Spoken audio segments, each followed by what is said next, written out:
Welcome back. Today we will see how we can change the unit of existing sketch or model. Uh, you can see on the right hand lower side the unit of currently drawn sketch. So it is mmgs. So it's millimeter gram second. You want to convert it into centimeter gram second. You can select that. So it automatically changes to the unit CGS. Now you want to check it into meter gram second, then you just click on that. It changes automatically. Then you can select the unit as you want.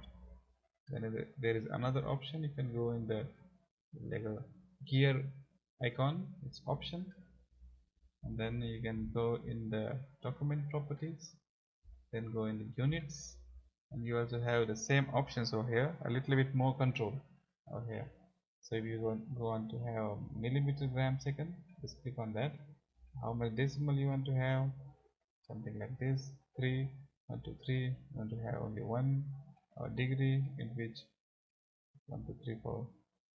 So you can have much more control over there. Plus you can also change to the custom, and then you can select okay, millimeter I want to have dual dimension, length is in feet, degrees in degrees per minute or something.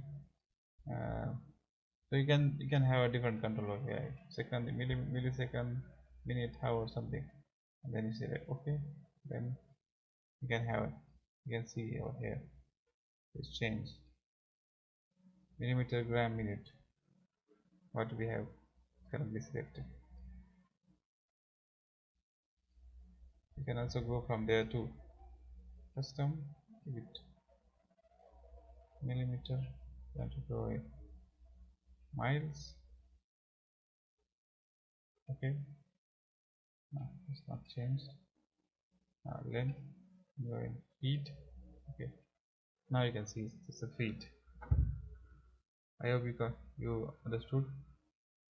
Thank you.